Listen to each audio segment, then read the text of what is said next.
Gold, trusted gold buyers. మీరు తాకట్టు పెట్టిన బంగారాన్ని విడిపించి ఈ రోజు ఉన్న మార్కెట్ ధరకు కొనబడను. పుల్లలే కాదు, శివధనుసు పెట్టినా విరిచేస్తాం. రేయ్, మళ్ళీ ఇటొచ్చి తప్పుడు మాటలు చెప్పారు, కామెడీ కాస్త సీరియస్ అయిపోద్ది. ఇలాంటి వెధవల మాటలు నమ్మితే ఎలా నమ్ముతానండి? మీరేంటో మీ క్యారెక్టర్ ఏంటో నాకు తెలీదా? ఆ సన్నాసులు నిజం చెప్పినా నేను నమ్మను.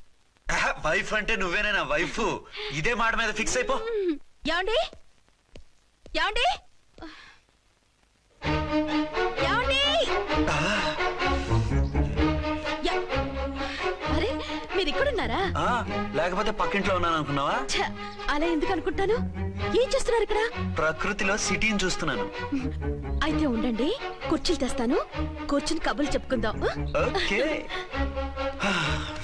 అయితే ఇప్పుడు ఏం చేద్దామంటావు? వాళ్ళిద్దరు కాదని ప్రూవ్ చేస్తే అర్చన వాణ్ణి చంపేసి జైలుకి వెళ్ళిపోతుంది.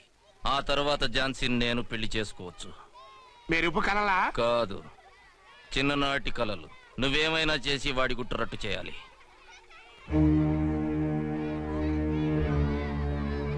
ఫాలోయింగ్.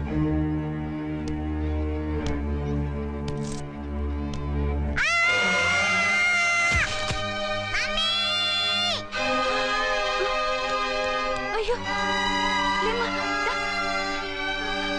అయ్యో, తలకు దెబ్బ తగిలిందా? నీకేమన్నా దిమాగ్ ఖరాబ్ అయిందా? మనం అడ్డు తొలగించుకోవాలనుకుంటున్నది ఈ బాబుని కాదు, ఈడి బాబుని. మాకు తెలుతా మరి. వారి పిచ్చిన తంబి దానికే ఈ లీడ్ సీన్. అరే సీన్ ఏందో సక్కగా చెప్పవా? ఈ సీన్ లోనే నెక్స్ట్ సీన్ చెప్పేస్తే లీకేజ్ కేసు పెడతారు. పద.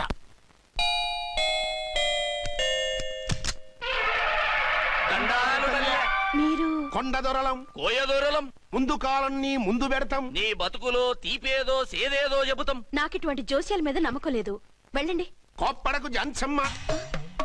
నా పేరు మీకెలా తెలుసు? కొండ దేవత పలుకు. నీ అబ్బ పేరు శివరాం. నీ పెనిమిటి పోలీస్ ఆఫీసరు. మనువైనా సుఖం లేని బతుకు నీది. అవును నిజమే. లోపలికి రండి. ఒక పాలి చెయ్యి చూపించు తల్లె. బబిలేచకాలం బబ్బాలం భజగోవిందం, శీతాకాలం సలివేంద్రం భద్రాచలం. గుడి గోపురం. గీతలు బ్రహ్మాండంగా ఉన్నాయి, కానీ కర్మశడి కన్నీటి దారిలో కాలెట్టావే తల్లె. వివరంగా చెప్పండి. మంచోడు మనసున్నోడే నీ పెనిమిటి, కానీ తొలిరేయి అంటే అవును నిజమే. తుర్రు తుర్రు. ఏదైనా మార్గం ఉంటే చెప్పండి. తుర్రో తుర్రు తుర్రు. అమ్మోరు బొమ్మని ముందెట్టుకొని నీ పెనిమిటిని పక్కనెట్టుకొని 3 దినాలు కూకో. 4వ రేయే నీ తొలి రే అవుతాది. నెల తిరగకుండానే నువ్వు నెల తప్పుతావే తల్లే. కొండదేవరాన ఆ 3 దినాలు నీ పెనిమిటి బయటికి పోకూడదు తల్లే. కాదని పోతే కాటికే పోతాడు. నా ప్రాణం పోయినా ఆయన బయటికి పోనివ్వను. కాకపోతే మరి ఆయన బాత్రూమ్ కి అది వెళ్ళాలంటే ఆపేనవర్ అంటే అర్ధగంట ఎల్లొచ్చు. అంతకు మించి ఎక్కువసేపు ఎల్లనిచ్చావంటే నీ పసుపుతాడు కటక్ పుట్టు. లేదు, మీరు చెప్పినట్టు 3 రోజులు నా ముందే ఉంచుకుంటాను ఆయన్ని.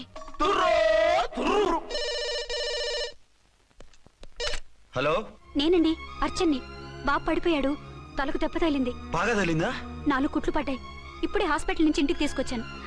మీరు వెంటనే బయలుదేరండి. అలాగే, నేను వెంటనే బయలుదేరి వస్తున్నాను. కోటి, ఇంటికి వెళ్తున్నాను. అవసరం అయితే ఫోన్ చేయి. అలాగే సార్.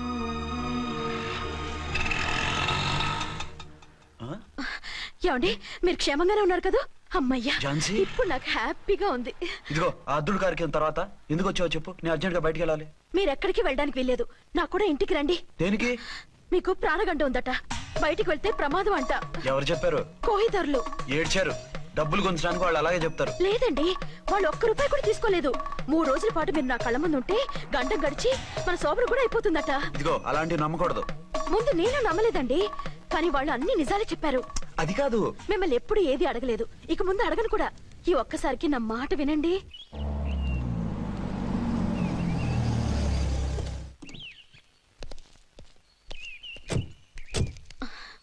రండి. మన ప్లాన్ సూపర్ హిట్ అయిపోయిందయ్యా. ఇక ఇది 3 రోజులు ఈయన్ని చచ్చిన ఇడిచిపెట్టడం. మనం ఊహించినట్టు ఈడే గనక ఒక్కడే అయితే ఇక ఈడు అర్చన గడప ఎక్కలేడు తక్కలేడు.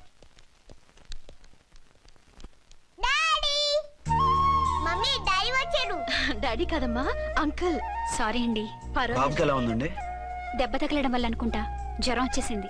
బాబుకు బాగలేదని మీకెలా తెలుసు? అదే ఇందాక బాబు వాళ్ళ నాన్నగారికి ఇప్పుడు ఫోన్ చేసిందట. ఆయన నాతో చెప్పారు. వెంటనే వచ్చేస్తున్నారు, ఇంకా రాలేదు. ఎక్కడున్నారండి ఆయన? ఐజీ గారు ఫోన్ చేస్తే వెళ్ళారు. ఆలస్యం అవుతుందని మీతో చెప్పమన్నారు. మీకు ఏదైనా అవసరం అయితే నన్ను పిలవండి. అలాగే రండి. పర్వాలేదమ్మా, తగ్గిపోతుందిలే.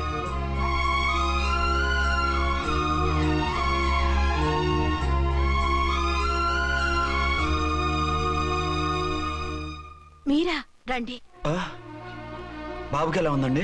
జ్వరం బాగా ఎక్కువైంది. ఆయన ఒకటే కలవరిస్తున్నాడు. ఆఫీస్కు ఫోన్ చేస్తే నిన్న మధ్యాహ్నం వెళ్ళిపోయారట. ఎక్కడికి వెళ్ళారో ఏమిటోనని నాకు చాలా భయంగా ఉందండి. మీరు ధైర్యంగా ఉండండి, నేను వెళ్ళి ఆయన పంపిస్తాను. థ్యాంక్స్ అండి. వాళ్ళ బాబుకు బాగోలేకపోతే మీ బాబుకు బాగోనట్టు అంత కంగారు పడుతున్నారేంటి? బిడ్డ ఎవరికైనా బిడ్డే కదా, నేను వెళ్ళి చెప్పొస్తాను ఆయనకి. మీరు బయటకు వెళ్తారండి, గండు అని చెప్పారుగా. బాబుకి ఏదైనా అయితే? మీకేదైనా అయితే? నాకేం కాదు, ఇలా వెళ్ళి అలా వచ్చేస్తాను. ఆహా, మీరు వెళ్ళొద్దు. ఆ పసివాడిని చూస్తే నీకు బాధ అనిపించట్లేదు? అనిపిస్తోంది, కానీ ఈ పరిస్థితిలో ఏం చేయగలం? ఓ పని చేస్తే? ఏ పని? కళ్ళజోడు తీసేసి మీరే వాపుతండ్రలా వెళ్తే మిమ్మల్ని చూసి వాళ్ళ డాడీ వచ్చాడు అనుకుంటాడు. దిగులుపోయి జ్వరం తగ్గిపోతుంది. Thank you Jhansi, thank you very much. అదేంటండి అంతలా మూవ్ అయిపోయారు? నువ్వు కన్నతల్లిలా ఫీల్ అయి వెళ్ళమంటుంటే నాకు కన్నతండ్రి ఫీలింగ్ వచ్చేస్తుంది. లేట్ చేయకుండా వెళ్ళండి. అలాగే, బట్టలు మార్చుకొచ్చేస్తాను. 6 గంటలు వచ్చేయాలండి, లేకపోతే మీకు ప్రాబ్లం. అలాగే. అర్చన, అర్చన. ఏమండి, ఎక్కడికి వెళ్ళారండి? బాబుకి ఎలా ఉంది? ఏంటి నాన్న, ఏమైంది? దెబ్బ తగిలింది. పర్వాలేదే, బిడ్డ తండ్రిలా బాగానే యాక్ట్ చేస్తున్నారు. సినిమాలో ట్రై చేయించొచ్చు. మీరు రాకపోయేసరికి ఎంత భయపడ్డానో బాధపడ్డానో తెలుసా? నేను వచ్చేసానుగా. అయ్యో, ఆయన ఓవర్ యాక్షన్ చేస్తున్నారే. బాబుకు జ్వరం తగ్గే వరకు మీరు బయటకు వెళ్ళటానికి వీల్లేదు. అలాగే, నేను ఎక్కడికి వెళ్ళను, నీతోనే ఉంటాను. ఓ మై గాడ్, ఒక్కరోజు కూడా మిమ్మల్ని వదిలిపెట్టి ఉండలేనండి. పిచ్చిదానా, నేను మాత్రం ఉండగలనా? అయ్యో, కమిట్ అయిపోతున్నారే. కొంపదీసి ఇలాగే ప్రొసీడ్ అయిపోయి. ఓ మీరా, ఏంటండి? మీ వారు వచ్చారో లేదనని చూడటానికి వచ్చాను. ఇప్పుడే వచ్చారు. సంతోషం, ఉంటానండి. మంచిదండి. అర్చన, హోమ్ మినిస్టర్ గారు వచ్చారు. నేను ఒకసారి బయటికి వెళ్ళి వెంటనే వచ్చేస్తాను. మళ్ళీ వెళ్తారా? వెళ్ళట్టు డాడీ. లేదు నాన్న, ఇప్పుడే వచ్చేస్తాగా. సరే, త్వరగా వచ్చండి. Over acting.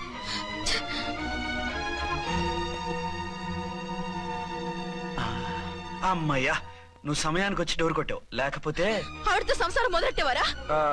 చిచి, నేను ఎటువంటి వాడినా నీకు తెలీదా? చాలండి మీ నాటకాలు. బాబుకి బాబులు యాక్ట్ చేసి రమ్మంటే దానికి మొగుళ్ళు యాక్ట్ చేసి వస్తారా? అంటే బాబుకు అనుమానం రాకుండా ఉండాలని. ఏ, దాన్ని వాటేసుకుని ముద్ర పెడితే గాని వాడు నమ్మనన్నాడా? బిడ్డ తల్లిని కూడా చూడకుండా సొంత దొరికిందని గుండెలకు హత్తుకుని చిచిచి మగబుద్ధి పోల్చుకున్నారు కాదు. అదే మన శోభన ఉంటే ఇలాంటి టెంప్టింగ్ ఉండేవి కాదు కదా. అది కాదు. నన్ను ముట్టుకోకండి, వెళ్ళి డెటాల్తో శుభ్రంగా స్నానం చేసి రండి. అలాగే. అసలు ఈయన నమ్మి పంపడం నాది బుద్ధి తక్కువ.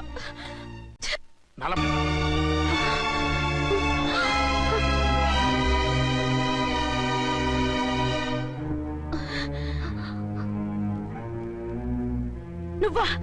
నువ్వు వేషాలు ఎందుకు వచ్చావు? నన్నెందుకు మోసం చేశావు? సారీ, నిన్ను మోసం చేసిన వీడి కాదు, వారు. మా ఆయన ఎక్కడా? బైబిల్ మొత్తం చదివి ఏ సుప్రీం ఎవరని అడుగుతా వింటమ్మా. ఎంతకాలం నీకో మొగుడు ఉన్నారనుకుని తెగ మురిసిపోయారు. కానీ మీరు కట్టుకున్నది పంచుకున్నది ఒకే ఒక మొగుణ్ణి, వారే వీరు.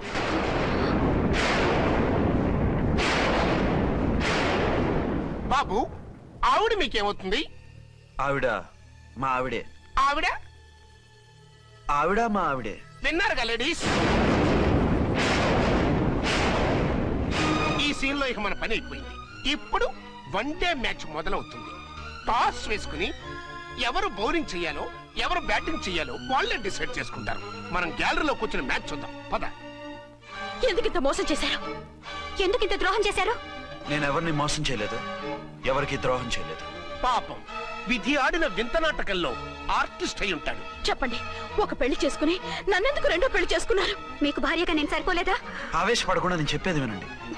నువ్వు చనిపోయావు అనుకుని అందరూ కలిసి నాకు బలవంతంగా పెళ్లి చేశారు. ఆ విషయం నాకెందుకు చెప్పలేదు? పెళ్ళయిందంటే నేను చేసుకోనా, చీకొడతానా? నిజం దాచి పెళ్లి చేశారని నాకు మన పెళ్ళైన తర్వాత తెలిసింది. అప్పుడైనా మీరు చెప్పాలిగా, ఎందుకు చెప్పలేదు? చెప్తే నువ్వు మిమ్మల్ని వదిలేస్తానని భయపడి చెప్పలేదా? నన్ను వాడుకునే ఛాన్స్ మిస్ అవుతుందని చెప్పలేదు. Don't talk రబేష్. కొంతకాలం ఆగి చెప్తే చచ్చినట్టు పడుంటారు చక్క ఇద్దరితోనూ సంసారం చేయొచ్చని ఆశపడ్డారా? అది కాదు అర్చన, నువ్వైనా నన్ను అర్థం చేసుకో. చచ్చిపోయాననుకుని తను చేసుకున్నారు అంటే మీ మనసులో నాకు స్థానం లేదు, నా మీద మీకు ప్రేమ లేదు. అదేం మాట అర్చన? ఎస్, నా మీద ప్రేమే ఉంటే పెళ్లి చేసుకుందామనే ఆలోచన మీకు వచ్చి ఉండేది కాదు. మరో పెళ్లి చేసుకోరు. నేను చెప్పేది విను. నన్ను ముట్టుకోకండి. ఏ రోజైతే తన మెళ్ళో తాళి కట్టారో ఆ రోజే మన బంధం తెగిపోయింది. ఆ రోజే మీ అర్చన నిజంగా చచ్చిపోయింది. ఉండండి, తనతోనే ఉండండి, తన్నే భార్యం చేసుకోండి. నాకు కావాల్సింది శీల చెడిన మగాడు కాదు, శీల ఉన్న మొగుడు. Out out. బంగారం లాంటి మా సిఐ గారి కాపురాల్ని నాశనం చేశారు. రేయ్! వచ్చే సినిమాలో హీరోగా పుట్టి మీ ఇద్దరి అంతూ చూస్తాను. ఖబర్దార్! ఏమ అర్చన, ఏమిటి నువ్వు చేసిన పని? మాట్లాడుకో, నీకు మాట్లాడే అర్హత లేదు. నేను నీ తల్లినే. కూతురి మొగుడికి రెండో పెళ్లి చేసిన నువ్వు తల్లివా? నాకు సవితిని తెచ్చిపెట్టిన నువ్వు తల్లివా? తల్లివైతే నీ అల్లుడికి మళ్ళీ పెళ్లి చేశావు? నువ్వు చచ్చావని అతను కుమిలిపోతుంటే చస్తాడేమని భయపడి పెళ్లి చేశానే, ఏం తప్ప? ఖచ్చితంగా తప్పే. నాకే కన్నొక్కరా కాలొక్కరా, నాలో ఏ లాభం ఉందని, ఏం తక్కువ అని రెండో పెళ్లి వాడికి రెండో పెళ్ళంగా పడి ఉండాలి. అంటే జీవితాంతం మొగుడు లేకుండా బతుకుతావా? మొగతోడు లేకుండా ఉంటావా? ఏ మొగుడు లేకుండా బ్రతకలేనా? ఆడదానికైనా మొగుడు అవసరం, మగాడికి పెళ్ళ అవసరం లేదా? నేను ఇంకో మొగాడిని చేసుకుంటే అతను సహిస్తాడా, భరిస్తాడా? నోర్మై, మగాడికి ఆడదానికి పూలిగేట్. మగాడికి ఏమైనా కొమ్ములు ఉన్నాయా? స్పెషల్ గా పైన ఊరి పడ్డాడా? వాళ్ళు తినే ఉప్పు కారమే మేము తింటున్నాం, వాళ్ళ ఒంట్లో రక్తమే మా ఒంట్లోనే ప్రవహిస్తోంది. అది కాదమ్మా, మొగుడిని వదిలేసిన ఆడదాన్ని నీచంగా చూస్తారు, చులగేలా చేస్తారు. పెళ్ళాన్ని వదిలేసిన మొగుడిని గౌరవించి హారతలు పడతారా? అతను నిన్ను వదిలేయాలనుకోవడం లేదు, నిన్నే కావాలనుకుంటున్నాడు. అతను కావాలనుకుంటున్నది భార్యని కాదు, ఆడదాన్ని. అంటే దూరం చేసుకుంటావా? లేకపోతే దగ్గరే ఆత్మాభిమానం చంపుకొని కాపురం చేయమంటావా? 3 ముళ్ళు 7 అడుగులు 4 గోడలు, ఇవే ఆడదానికి హద్దులని పడుండమంటావా? దాని పక్కనో రాత్రి నా పక్కనో రాత్రి పడుకునే మనిషిని నా మొగుడిని అనుకోమంటావా? నేను సత్తినా, సవతినా, లేక సానినా? ఏ అర్థం చెప్పుకొని ఏ హోదాతో అతనితో ఉండమంటావు? పరాయి ఆడదానికి దక్కినవాడు నా మొగుడు కాదు. అంటే ఏమిటావు? ఆ మొగుడిని వద్దనుకుంటాను, విడాకులు తీసుకుంటాను.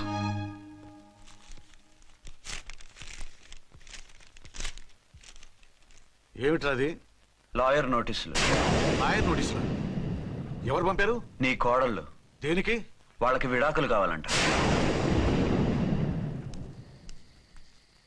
నువ్వెందుకురా బాధపడతావు? సిగ్గు ఎగ్గు లేకుండా విడాకుల కోసం కోర్టుకెక్కినందుకు వాళ్ళు బాధపడాలి. నీలాంటి మంచి మొగుడిని దూరం చేసుకుంటున్నందుకు వాళ్ళు ఏడవాలి. మీసం లేని వాళ్ళు వాళ్ళకి అంత పట్టుదల రోషం ఉన్నప్పుడు మీసం ఉన్న మగాడివి నీకెంత ఉండాలరా? వాళ్ళకి నువ్వు ఒక్కర్లేనప్పుడు నీకు వాళ్ళు అక్కర్లేదు. ఇంతకాలం నువ్వు చెప్పింది నేను విన్నాను, ఇప్పుడు నేను చెప్పింది నువ్వు వినాలి. మొగుండి వదిలేసిన వాళ్ళకి మొగుడు తోటమేమో కానీ పెళ్ళాం వదిలేసిన మొగుడికి 1,00,000 మంది దొరుకుతారు. నువ్వు మళ్ళీ పెళ్లి చేసుకో. అప్పుడు గానీ జనం నేల మీద ఉయ్యరు. ఊహించుకుని పనిచేసింది వాళ్ళురా.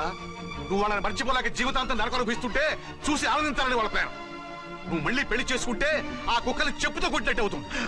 అంటే ప్రతీకారం కోసం పెళ్లి చేసుకోమంటావా? లేకపోతే ఇంకా వాళ్ళకి మొగుండని వాళ్ళ ఫోటోలు పట్టుకుని కుళ్ళి కుళ్ళి ఏడుస్తావా? ఒక్కసారి చేసిన తప్పుకే నరకం అనుభవిస్తున్నాను. మళ్ళీ జీవితంలో అటువంటి పొరపాటు చేయి. పోనీ చెయ్యని పొరపాటు చేయి, కొత్త అలవాటు చేసుకో.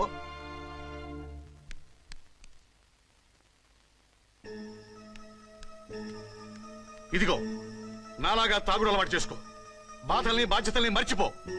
పెళ్ళాలు వదిలేసిన మొగుడని అవమానం పడే కంటే గౌరవంగా తాగుబోతు అనిపించుకో. అలాగే తండ్రిగా ఆనందిస్తాను. తీసుకో.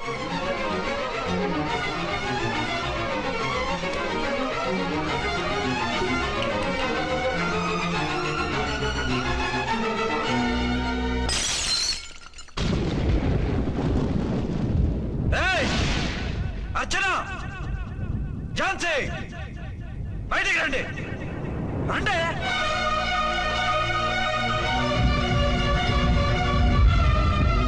भाई और बहनों, देखो, ये मेरा फर्स्ट पत्नी है. ఇది నా సెకండ్ పత్ని. ఏంటే ఏంటి ఆ లుక్లు? తాగొచ్చానా? నేను తాగలేదే, మీరే తాగించారు. తెగేదాకా తెచ్చారు, తాగేదాకా తీసుకొచ్చారు. నాకు విడాకులు ఇస్తారు. మనది పెళ్ళ పేకాట. ఆడినంతసేపు ఆడి మధ్యలో మిడిల్ డ్రాప్ చేయడానికి. అసలు నేను మీకు ఏం ద్రోహం చేశాను? నువ్వు తిరిగి రాగానే on the spot first night cancel చేసుకుని నీ దగ్గర పరిగెత్తు రావడవా? ఇంకో మగాడు ఎవడైనా అయితే అలా వచ్చేస్తాడా? చెప్పను చెప్పను, ఛాలెంజ్. నువ్వు చచ్చావు అనుకుని పిచ్చి వెదవలా తయారయ్యాను. కళ్ళు పూసుకుంటే కళ్ళలోకి వస్తున్నావని కంటికి నిద్ర లేకుండా కడుపుకి తిండి లేకుండా గడిపాను. చచ్చి నీ దగ్గరగా వద్దాం అనుకున్నాను.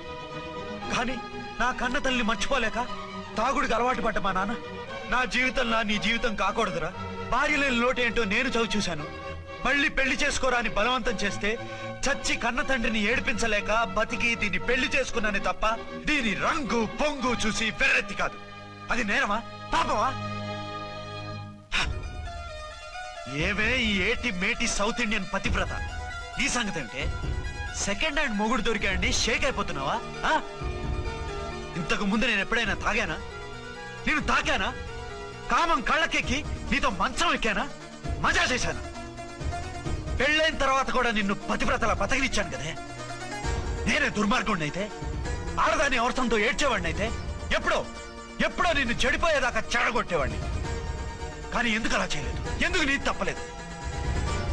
భార్యగా అర్చన నాలో బతికుంది కాబట్టి. నిజం చెప్పలేదు అని చెప్పుకోవచ్చిన మేకలా గించుకుంటున్నావు. ఎందుకు చెప్పలేదో తెలుసా? నా కూతుర్ని ఎవరు చేసుకోవడం లేదు, రెండో పెళ్ళంటే వద్దంటుంది అని మా బాబు దగ్గరకు వచ్చి ఏడిస్తే నాకు అబద్ధం చెప్పి నీకు తాళి కట్టించారే. 20 ఏళ్లుగా కనీ పెంచిన నీ అబ్బే నీకు నిజం చెప్పినప్పుడు నేనెందుకు చెప్పాలి? అది బతికొచ్చిన తర్వాత మా వాళ్ళు నీకు నిజం చెప్పలేదని తెలిసింది. అప్పుడు నాకు ఇదివరకే పెళ్ళయింది, చచ్చిందనుకున్న నా పెళ్ళం తిరిగి వచ్చిందని నీకు చెప్తే గుండె పగిలి చేస్తావని నీకు చెప్పలేదే. నువ్వంటే నా ఆల్ ఇండియా పతివ్రత 9 నెలలు లంకలో ఉండొచ్చిన సీతని అగ్ని ప్రవేశం చేయమన్నాడా రాముడు? ఎవడో వెదవ కూత కూర్చోండి కడుపుతో ఉన్న తన పెళ్ళాన్ని అడవిలోకి పంపించాడు, అదే రాముడు, నీ ఫేవరెట్ గాడ్. నువ్వు అడ్రస్ లేకుండా 25 నెలలు ఎక్కడికో పోతే ఎక్కడున్నావు, ఏం చేశావు, ఎవరితో ఉన్నావు అని అడిగానా? లేదు. అనుమానించానా? లేదు. వాయ్? భార్య అంటే ప్రేమ, భార్య అంటే నమ్మకం, భార్య అంటే విశ్వాసం. ఆ రాముడు గ్రేటా, నీ మొగుడు గ్రేటా? చెప్పవే, చెప్పు. ఆ రాముడిని దేవుణ్ణి చేసి గుళ్ళో కూర్చోబెడితే నన్ను రాయించేసి రోడ్డు మీదకి విసిరేస్తావు. పేరుకు పెళ్ళానివే గాని నిన్ను అమ్మకన్నా ఎక్కువగా ప్రేమించానే. నువ్వు కనీసం ఆ బిడ్డకిచ్చే విలువ కూడా ఇవ్వలేదు కదే తల్లి. 2 భార్యలకి న్యాయం ఎలా చేయాలో తెలియక కుమిలిపోయా. మీ ఇద్దరికి నిజం తెలిస్తే ఏమైపోతారో అని భయపడ్డాను. మీ కంట్లో నీళ్లు రాకూడదని మీరిద్దరూ ఏడవలసిన ఏడుపు నేనేడ్చానే. ఇంత చేస్తే మీరు నాకు విడాకులు ఇస్తారా? అసలు మీరిద్దరు పొజిషన్లోకి రండి. నన్ను వద్దని మీరిద్దరు వదిలేస్తే వచ్చి మీ కాళ్ళ మీద పడతారనుకున్నారా? అవును, నన్ను వద్దనుకున్నప్పుడు నేను కట్టిన మంగళసూత్రాలు మాత్రం ఎందుకు? సేఫ్టీగా వాటిని అలాగే ఉంచుకుని మాజీ భార్యలుగా హ్యాపీగా బతుకుదాం అనుకుంటున్నారా? నో, మీకు ఆ ఛాన్స్ ఇవ్వను. తాళి ఉన్న పెళ్ళాలుగా కాదు, తాళి తెగిన భార్యల్లా, మొగుడు చచ్చిన విధవల్లా మీరు తెల్ల చీరలు కట్టుకునేట్టు చేస్తాను. విడాకులు ఇవ్వకుండా మిమ్మల్ని విడాకులు చేస్తాను. జీవితాంతం కుళ్ళి కుళ్ళి కుళ్ళి ఏడ్చేలా చేస్తాను. బాయ్. ఆగండి. ఏ, నేను చావడం కూడా నీకు ఇష్టం లేదా? మీరు బతకాలి, నిండు 100 ఏళ్ళు సుఖంగా జీవించాలి. మీ మీద ప్రేమ లేక కాదు, మీరంటే ఏంటో తెలియక కాదు. నా వల్ల మీకు ఝాన్సీకి అన్యాయం జరగకూడదని నేను మిమ్మల్ని అనుమానించాను, అవమానించాను. మీకు దూరం కావాలనుకున్నాను, విడాకులు కోరుకున్నాను. నేను మీకు భార్యనయ్యాను, మీ బిడ్డకు తల్లినయ్యాను. కొంతైనా మీతో జీవితాన్ని తృప్తిగా అనుభవించాను. కానీ ఝాన్సీ ఒక్క పసుపుతాడు తప్ప భార్యగా ఏమీ పొందలేదు. భార్యగా మీ జీవితంలో తనకి చోటివ్వండి. లేదక్క, అలా చేస్తే నువ్వు భర్తనే కాదు బాబుకి తండ్రిని కూడా దూరం చేసిన దానివి అవుతావు. ఆయన మనస్ఫూర్తిగా ఇష్టపడి చేసుకుంది నిన్ను, ప్రేమించింది నిన్ను. ఆయన మనసులో నీకు తప్ప నాకు స్థానం లేదు. నువ్వు బలవంతంగా నన్ను భార్యని చేసినా మనిషిని సొంతం చేసుకోగలను గాని మనసుని పంచుకోలేను. ఆ భార్య స్థానం ఎప్పటికీ నీదే. ఒకరి మీద ఒకరు ఇంత ప్రేమను పెట్టుకొని ఒకరి గురించి ఒకరు ఆలోచించి మీ జీవితాలని పాడు చేసుకోకండి. అక్క చెల్లెళ్ళలాగా కలిసిమెలిసి అతను సుఖపెట్టి మీరు సుఖంగా ఉండండి. క్షమించండి, నాకు భార్య అర్చనే కానీ ఝాన్సీ కాలేదు. అవునా? ఆయన ఎప్పటికీ శ్రీరామచంద్రుడిలాగానే ఉండాలి. ఆ రాముడికి సీత ఒక్కటే. ఆ సీత అక్కే. మరి నీ బతుకు? నేను మళ్ళీ పెళ్లి చేసుకుంటాను. నా గురించి ఆలోచించకుండా మీరిద్దరూ సుఖంగా సంతోషంగా ఉండండి. ఈ రోజు నుంచి ఆవిడే మీ ఆవిడ.